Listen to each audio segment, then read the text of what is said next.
네, 성도 여러분 안녕하십니까? 행복한 안식일입니다.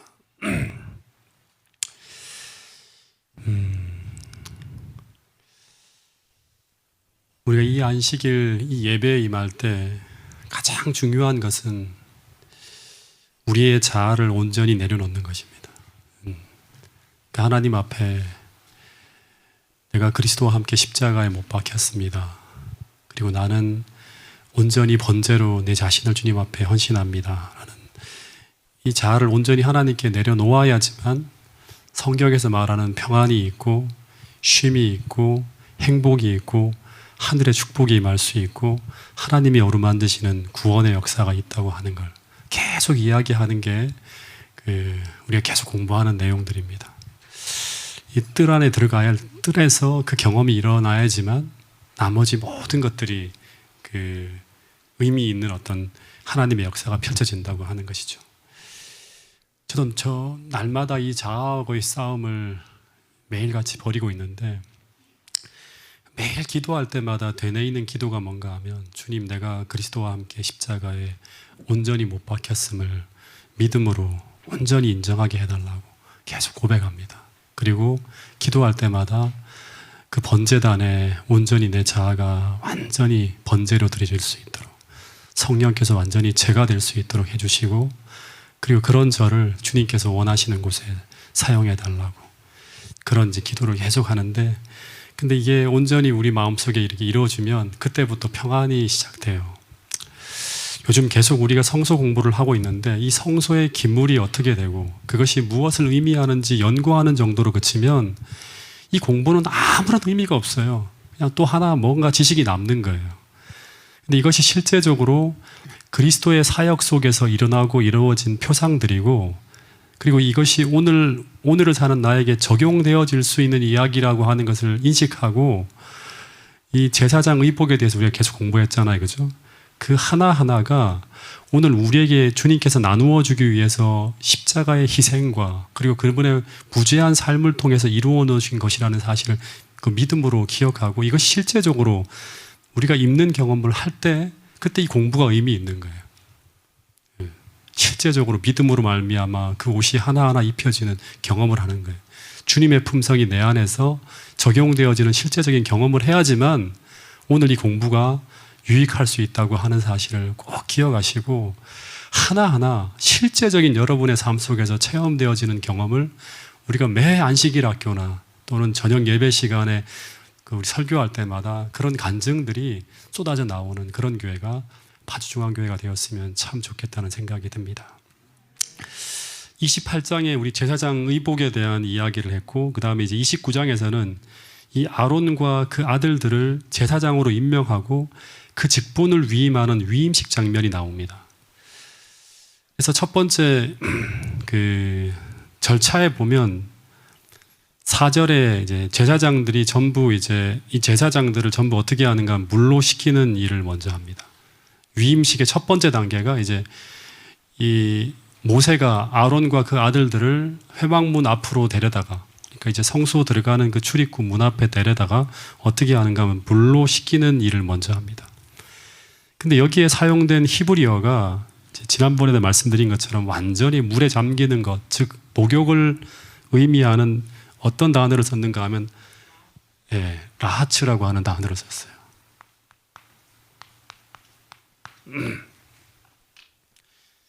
그 히브리어를 헬라어로 번역한 70인역을 보면 이 구절에 사용된 단어가 요한복음 13장 10절에도 나오는데, 그 예수님께서 그 다락방에서 이제 베드로의 발을 씻기려고 할 때 베드로가 뭐라고 하죠? 발만 아니라 몸 전체, 머리와 손과 다 씻겨달라고 하니까 이미 목욕한 자는 발밖에 씻을 필요가 없다고 할 때 그 목욕하다라고 하는 단어가 루오라고 하는 단어인데 같은 단어가 쓰였어요.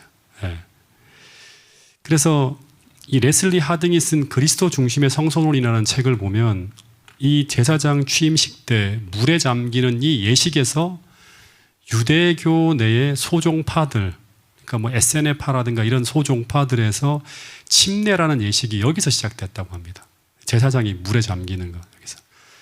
그리고 이것을 예수님께서 그리스도인의 의식으로 받아들이신 것으로 기술하고 있어요. 그러니까 침례라고 하는 게 여기서 시작된 거예요. 근데 이 목욕을 아론과 그의 아들들이 스스로 할 수 있습니까? 예, 스스로 하는 게 아니라 너는 아론과 그의 아들들을 데려다가 시키라고 합니다. 여기 너는 모세죠, 그죠? 그래서 이 정결식은 여호와의 대표자 격인 모세가 시켜줘야 하는 거예요. 근데 이게 상징하는 게 뭘까? 되게 의미심장한 상징이 있죠. 이 목욕은 그냥 육체를 씻는 게 아니라, 육체의 더러운 걸 씻는 게 아니라 자신의 죄된 삶에 대한 죽음을 의미하는 거예요. 그러니까 목욕한다고 하는 거죠. 손발을 씻는 게 아니라 목욕하는 거잖아요. 즉 성령의 새롭게 하심, 즉 정결을 의미하는 거예요. 근데 이것은 이제 하나님이 주시는 새로운 옷으로 갈아입기 전에 우리의 누더기 옷을 벗는 거예요. 근데 이것은 스스로 할 수 없는 거예요. 예. 그러니까 우리의 모든 죄로 오염된 이 누더기 옷은 절대 스스로 벗을 수가 없어요. 이것은 어떤 비누로도 씻겨지지 않는 거라고 성경은 이야기합니다. 이것은 오직 하나님께서 우리를 씻겨주셔야지만 정결케 되어질 수 있는 거예요.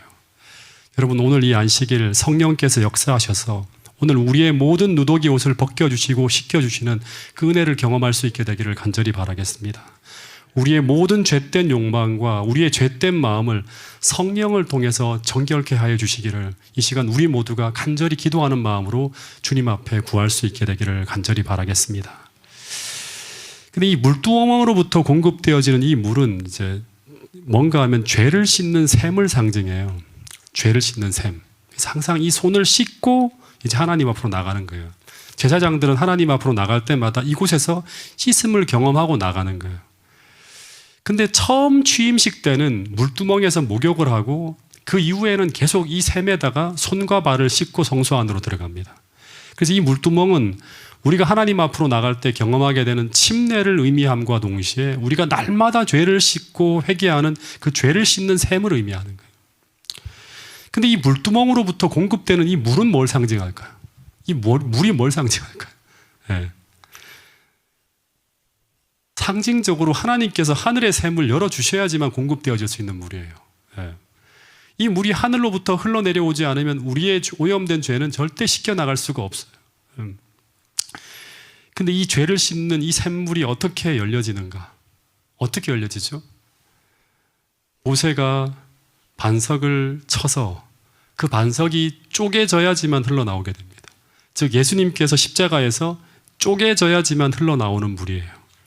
그래서 요한복음 7장 37절에 보면 명절 끝날 곧 큰 날에 예수께서 서서 외쳐 이르시되 누구든지 목마르거든 내게로 와서 마시라. 나를 믿는 자는 성경의 이름과 같이 그 배에서 생수의 강이 흘러나오리라. 목마름을 채워줄 생수의 강, 동시에 죄를 씻는 샘물이 흘러 넘쳐 나오는 거예요. 이는 그를 믿는 자들이 받을 성령을 가리켜 말씀하신 것이라. 예수께서 아직 영광을 받지 않으셨으므로 성령이 아직 그들에게 계시지 아니하시더라 하는 말씀이 있어요. 그래서 이 물은 십자가를 통해서 강물처럼 흘러나오는 죄를 씻어내는 성령을 상징합니다. 스가랴 13장 1절에 보면 그날에 예수님께서 십자가에 달려 돌아가시는 그날에 죄와 더러움을 씻는 샘이 다윗의 족속과 예루살렘 주민을 위하여 열리게 된다고 하는 거예요. 주님이 쪼개짐으로 반석을 쳐서 쪼개짐으로 말미암아 이 물이 쫙 흘러내왔다고 하는 거예요. 여러분, 이 물두멍은 침례를 의미하는데 이 침례 의미를 우리가 하나 좀 생각해 볼 수 있는 한 이야기를 좀 소개를 해드리려고 합니다. 다시 한번 이 침례 의미가 뭔지를 좀 생각하고 우리가 넘어갔으면 좋겠어요. 마가복음 10장 35절부터 40절에 보면 한 번은 이 야망에 사로잡힌 두 제자가 야고보와 요한이죠. 그 어머니를 데리고 와요. 그래서 주님께 와서 주님의 좌우편에 앉게 해달라는 요청을 합니다. 그 야망의 옷을 입고 있어요. 네.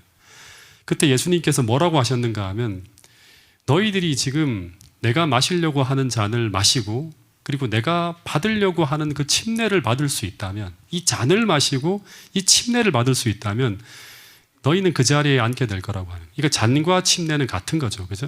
네. 근데 예수님께서 받으시는 그 잔과 그 침례는 뭘 말하는 것이었을까? 우리가 쭉 생각해 보면 주님께서 마시려고 하는 그 잔이 겟세마네에서 딱 주어졌을 때 예수님이 뭐라고 하시죠?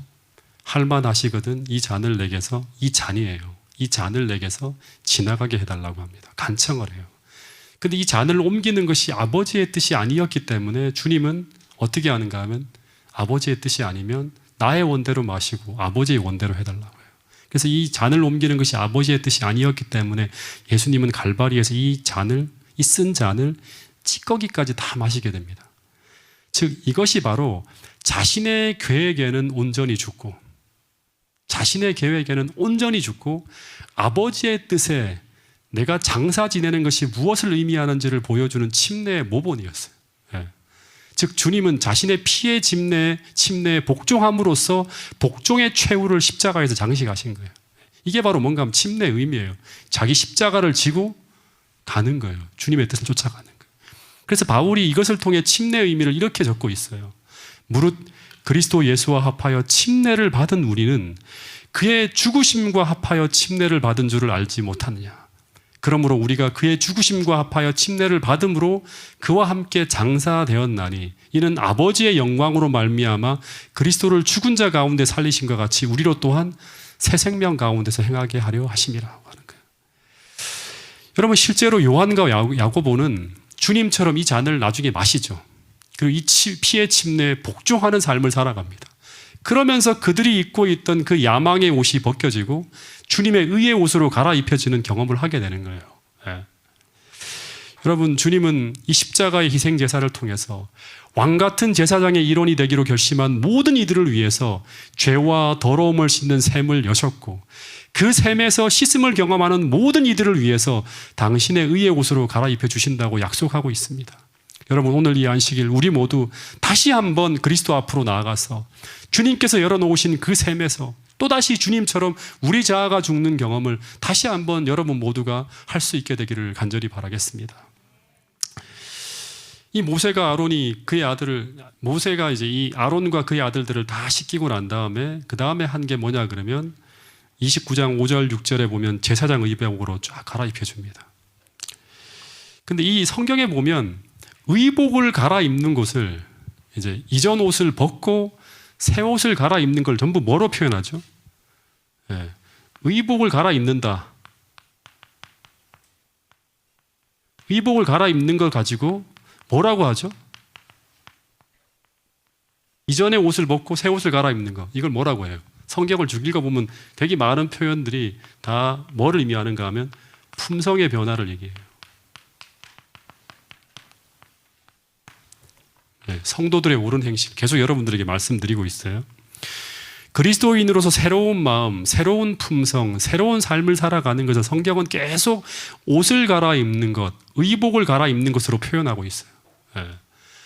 갈라디아서 3장 8절부터 12절에 보면 이제는 너희가 이 모든 것을 벗어버리라. 벗으래요. 네. 이전에 입고 있던 걸 다 벗으라고 하는 거예요. 곧 분함과 노여움과 악의와 비방과 너의 입에 부끄러운 말을 다 벗으라고 하는 거예요. 너희가 서로 거짓말을 하지 말라. 옛사람과 그 행위를 벗어버리라. 계속 벗으라고 해요. 그리고 새 사람을 입으라고 합니다. 새 사람을 입으라고 해요, 옷을. 이는 자기를 창조하신 이의 형상을 따라 지식에까지 새롭게 하심을 입은 자니라 하는 거예요. 그러므로 너희는 12절 하나님이 택하사 거룩하고 사랑받는 자처럼 긍휼과 자비와 겸손과 온유와 오래 참음을 어떻게 하라? 옷 입으라고 계속 말하고 있는 거예요.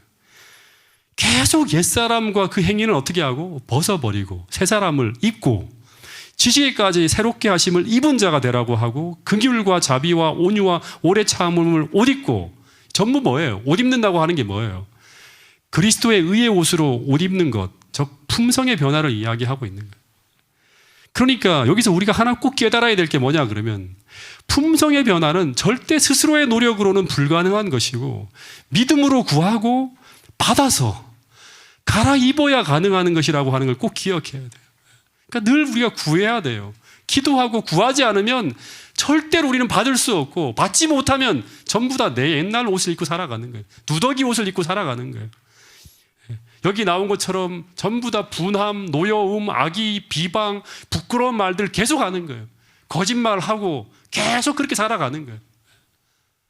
여러분 근데 주님께서는 오늘 우리가 믿음으로 거듭났다고 하면 뜰에서의 그 경험을 하고 정말 진심으로 하나님의 의의 옷을 갈아입은 사람이라고 하면 어떻게 된다? 품성의 변화가 일어난다고 하는 거예요. 그분이 주신 것을 받아 입고 살아가는 거예요. 여러분, 이 옷을 갈아입는 걸 가지고 믿음으로 말미암는 의라고 합니다. 예. 품성의 변화, 그 다음에 우리가 칭의를 전부 다 뭐냐면 믿음으로 말미암는 의예요. 믿음이 있어야지만 이 의의 옷을 입을 수 있는 거예요. 그러니까 체험하는 거예요. 체험하는 거. 예. 근데 이 의복을 갈아입는 이 이야기가 최초로 나온 게 어디죠? 창세기 3장이죠. 3장. 창세기 3장에 보면 아담과 하와가 하나님이 주셨던 이 영광의 옷을 죄를 지음으로 말미암아 잃어버립니다. 그리고 난 후 어떻게 하죠? 영광의 옷을 잃어버리고 난 다음에 어떻게 합니까? 무화과 나뭇잎으로 만든 옷을 입어요. 네. 무화과 나뭇잎으로 만든 옷을 지어서 입어요. 갈아입는 거죠. 영광의 옷을 잃어버리고 자기가 스스로 만든 옷을 입는 거예요. 근데 이 모습은 인간이 자신이 벌거벗었음을 알고 그것을 은폐하고 가리려고 하는 모습입니다.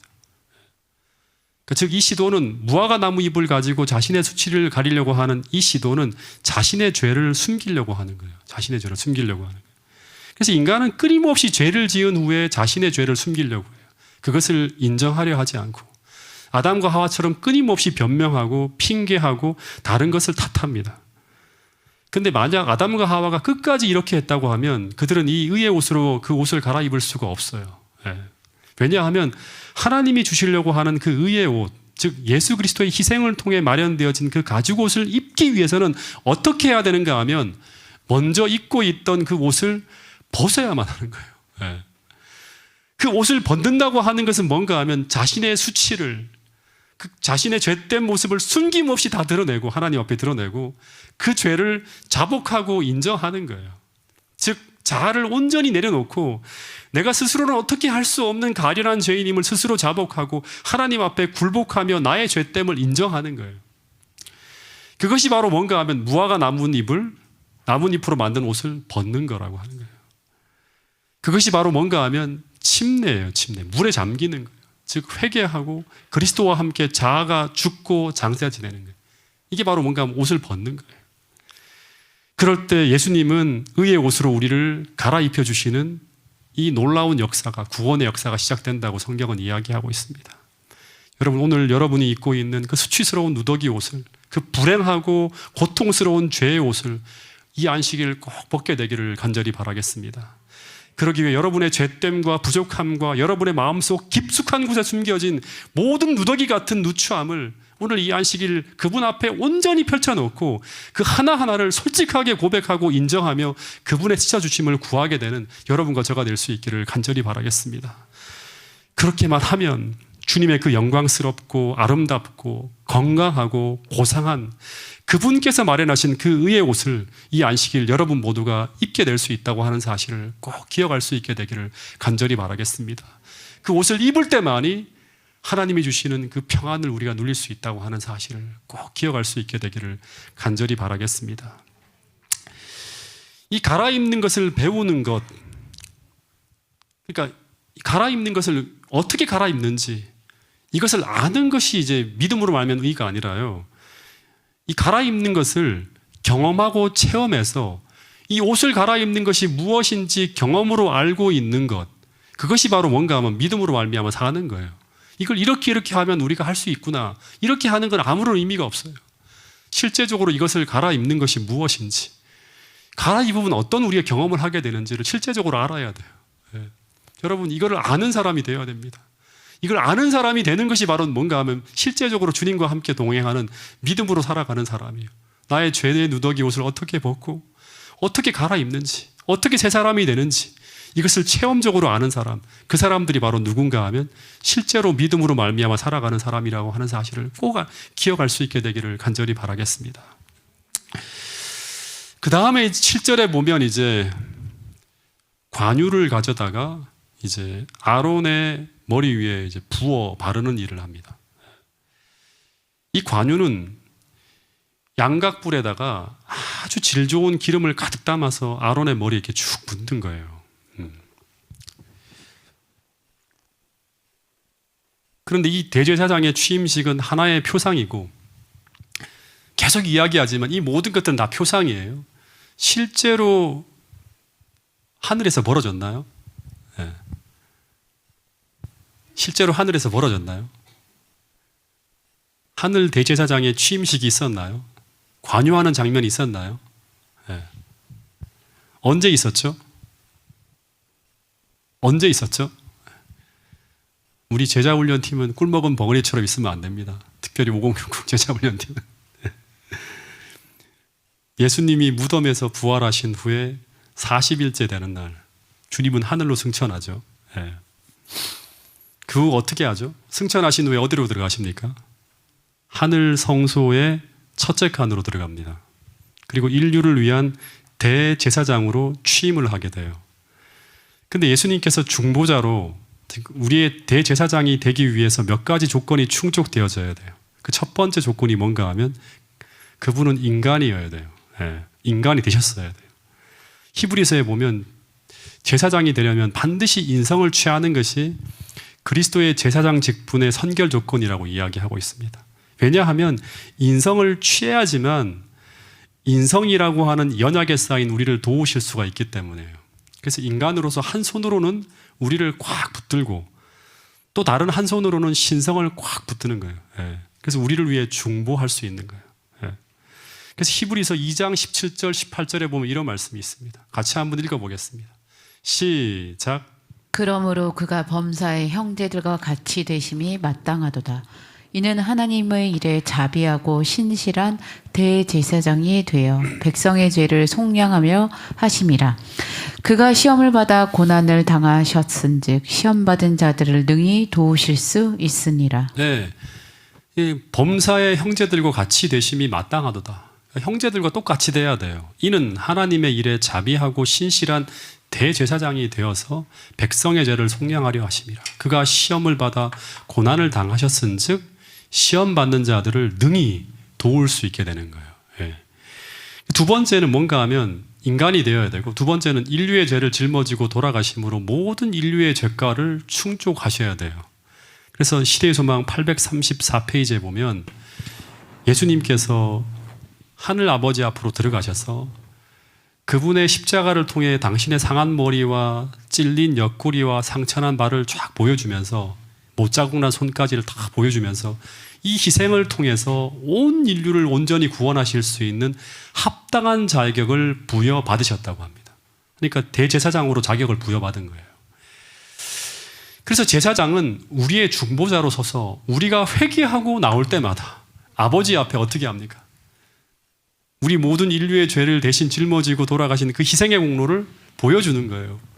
보여주면서 우리를 위해 탄원할 수가 있는 거예요. 회개하는 사람들 볼 때마다 아버지여, 이 사람을 무죄로 선고해 주십시오.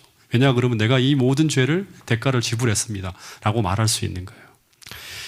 근데 우리가 이제 계시록 공부했는데 계시록 5장에 보면 예수님은 하늘 성소에서 대제사장으로서 뿐만 아니라 어디에 앉아 계시죠? 중보자뿐 아니라 뭐로 취임하셨어요? 계시록 4장 5장 우리 공부했잖아요. 뭐로 취임하셨죠? 하늘 보좌에서 하늘의 왕, 만왕의 왕으로 취임하게 됩니다. 그리고 아버지 하나님은 그때 예수님에게 하늘과 땅의 모든 권세를 다 넘겨주셨다고 합니다. 그래서 그분은 지금 하늘 성소에서 대제사장으로서 우리를 위해 중보하실 뿐 아니라 그분은 아버지의 보좌 우편에 앉으사 하늘의 왕으로서 모든 권세를 가지신 분으로 소개하고 있어요. 여러분, 이게 놀라운 사실이고 엄청난 힘이 되는 그런 어떤 복음이에요. 그래서 이 자격을 다 부여받으시고 하늘 성소의 대제사장으로서 그리고 만왕의 왕으로서 하늘 보좌에 딱 취임하실 때 승천하고 난 후에 얼마가 지나갔을 때 그 일이 벌어지죠. 10일 후 어떤 일이 벌어지는가 하면 천천만만의 천사의 찬양이 울려 퍼지고 그리고 그분에게 관유하는 일이 벌어집니다. 이 관유는 기름이 아니라 표상으로는 기름이지만 실제로는 성령께서 부어지는 건데 이 기름이 그분의 머리가 아니라 어디로 부어진다? 이 땅으로 부어지는 것으로 나타나요. 다 공부했어요. 계시록 4장 5장에 보면 4장에서는 예수님께서 취임하기 전에는 하나님 보좌 앞에 계시던 이 일곱 영이 계시록 5장 6절에서는 대제사장으로 취임하실 때 온 땅으로 보내지는 거예요. 온 땅으로. 이게 바로 뭐예요? 오순절의 성령 강림 사건을 의미한다고 제가 여러분들이 그렇게 가르쳐 드리잖아요. 말씀을 드렸잖아요. 여러분, 그래서 시대의 사도행적 38페이지에 보면 하늘 문으로 들어가신 그리스도는 천사들의 경배를 받으시며 보좌에 오르셨다. 이 예식이 마쳐지자마자 성령은 풍성하게 제자들에게 쏟아져 내렸다. 그리고 그리스도께서는 과연 영원부터 아버지와 함께 가지셨던 모든 영광으로 영화롭게 되셨다. 오순절 성령 강림은 구주의 취임식이 끝났다는 하늘의 통보였다. 그분은 당신의 약속을 따라 하늘로부터 성령을 제자들에게 보내셨는데 이것은 왕으로서 하늘과 땅의 모든 권세를 받은 분이요, 따라서 그의 백성을 위해 기름 부음을 받은 분이시라는 것을 증거하고 있다고 합니다. 사도행적 38페이지에는 여러분, 지금 예수님께서는 하늘 성소에 들어가셔서 하나님의 보좌 우편에 앉아 계시고 오늘 우리를 위해 봉사하고 계시다고 합니다. 근데 여러분, 이거에 수도 없이 듣고 있는데 이게 오늘을 사는 우리에게, 저와 여러분들에게 어떤 의미를 주고 있는 것일까 생각을 해야 돼요. 네. 이게 어떤 의미예요? 오늘을 사는 우리에게. 오늘 그분이 하늘 지성소에서 대제사장으로 봉사하고 계시다고 하는 것이 오늘을 사는 여러분에게, 또 저에게 어떤 의미를 주고 있는 것일까? 그분께서 지금 우리를 위해 중보하고 계시다고 하는 것이 무엇을 의미하는 것일까? 여러분, 생각해야 돼요. 네. 여러분, 그분은 오늘 여러분을 구원하기 위해서, 여러분을 하늘로 이끌어들이기 위해서 그분이 하실 수 있는 모든 일을 완벽하게 다 이루시고, 그리고 지금도 여러분을 위해 최선을 다해서 하늘 지성소에서 끊임없이 중보하며 봉사하고 계시다고 하는 것입니다. 네.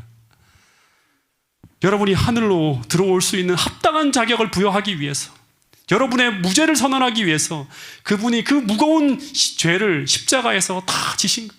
네. 그분의 십자가에서 흘리신 피와 그분의 희생의 공로를 가지고 지금도 아버지 앞에 탄원하고 있다고 성경은 이야기하고 있습니다.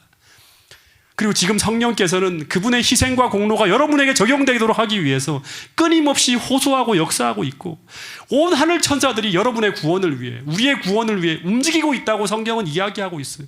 여러분, 이걸 전혀 우리는 못 느끼고 살아요. 영안이 어두워져서 보지도 못하고 생각하지도 않고 그냥 살아가고 있는 거예요. 여러분이 연약함 속에 쓰러질 때마다 여러분을 대신하여 아버지 앞에서 주님께서 중보자로 서 계시고 끝없이 여러분들을 위해 탄원하고 있다고 하는 게 성경 곳곳에 나오고 있잖아요. 그죠?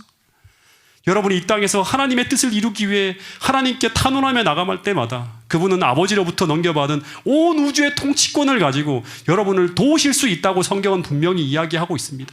여러분, 이 사실을 믿게 되기를 간절히 바라겠습니다. 시대의 소망 35페이지에는 이런 말씀이 있습니다. 우리 주께서 우리를 위해 승천하셨고, 우리를 위해서 승천하셨고, 주께서는 우리를 위해서 지금도 살아계신다. 지금도 살아계신다고 하는 거예요. 그러므로 자기를 힘입어 하나님께 나가는 자들을 어떻게 구원할 수 있으니? 온전히 구원할 수 있다고 합니다. 완벽하게 모든 일들을 다 이루셨다고 하는 거예요. 온전히 구원할 수 있으니 이는 그가 항상 살아서 저희를 위해서 간구하고 있기 때문에, 끝없이 여러분 한 분 한 분을 위해서 탄원하고 있다고 하는 거예요. 그분께서 흘리신 피와 그 중보의 사역이 헛되지 않도록 하기 위해서 끝없이 탄원하고 있다고 하는 거예요. 절대로 실패할 수 없는, 여러분을 구원하기 위한 완벽한 모든 조건들을 다 이루셨다고 말씀하고 있는 것입니다. 여러분, 지금도 그분은 하늘 보좌 우편에서 우리를 위해 간구하시는 그런 분이라고 하고 있습니다. 여러분, 우리를 위해 간구하시는 그분의 기도 소리를 우리 모두가 들을 수 있게 되기를 간절히 바라겠습니다. 그러므로 이 안식일 그분께서 탄원하시는 그 소리를 들으심으로 말미암아 큰 용기와 희망과 여러분들의 새로운 결심과 각오들이 하나님 앞에 드려질 수 있게 되기를 간절히 바라겠습니다. 하늘 지성소에서 우리를 위해 탄원하시는 그분을 이 안식일 믿음의 눈으로 볼 수 있게 되기를 간절히 바라겠습니다. 그러므로 자기를 힘입어 하나님께 나가는 자들을 온전히 구원할 수 있다고 하신 이 말씀이 여러분 개인에게 말씀하시는 하나님의 음성처럼 들려질 수 있게 되기를 간절히 바라겠습니다. 여러분, 이 말씀이 참으로 한편으로는 가슴 아프고 한편으로는 너무나 감동이 되는 그런 말씀이었어요. 정노의 계단 22페이지에 보면 우리가 하나님의 자비에 대하여 무심할 것인가? 얼마나 우리가 무심하게 살아가고 있습니까? 하나님께서 이 이상 무엇을 더 하실 수 있었을 것인가? 더 무엇을 할 수 있단 말입니까? 다 하셨다고 하는 거예요. 우리는 말할 수 없는 사랑으로 우리를 사랑하신 자와의 관계를 바로잡자. 지금 바로 잡자고 하는 거예요. 우리는 하나님의 형상대로 변화되어서 부르심을 받은 천사들과 사귀며 하늘 아버지와 아들과 융화되어 교통할 수 있기 위하여 하나님께서 우리를 위해 준비하여 두신 방법을 잘 이용하자. 정노의 계단 22페이지에 있는 말씀이에요. 여러분, 이 하나님께서 우리를 위해서 준비해 두신 이 모든 방법들을 다 활용함으로 말미암아 하나님께 감사하며 이것이 오늘 나에게 어떻게 이루어질 수 있는지를 하나하나 체험하고 간증하고 하나님께 영광 돌릴 수 있는 그런 삶을 살아가기로 결심하시는 분들이 파주중앙교회 모든 성도들이 될 수 있기를 간절히 바라겠습니다. 여러분, 이 안식일 정말 주님께서 우리를 위한 그 무한한 희생에 대해 관심을 갖게 되기를 간절히 바라겠습니다. 그리고 그분의 그 놀라운 희생이 오늘 우리에게 헛되지 않게 되기를 간절히 소망합니다. 이 안식일 지금도 우리를 위해 중보하시며 봉사하시는 그리스도를 믿음으로 바라보고 그 성소 안으로 들어가서 그분이 나를 위해 무엇을 하셨고 지금도 무엇을 하고 계신지를 믿음으로 분명히 바라보며 그 사랑이 얼마나 크고 얼마나 놀라운지를 꼭 느낄 수 있게 되기를 간절히 바라겠습니다. 그리고 그것이 오늘 나의 현실 속에서 어떤 영향을 미치고 있는지를 깊이 생각해 볼 수 있게 되기를 간절히 바라겠습니다. 이 안식일 그 지성소에서 그분과 더불어 행복하게 교제하는 여러분과 제가 될 수 있기를 간절히 바라면서 오늘 말씀을 줄이도록 하겠습니다.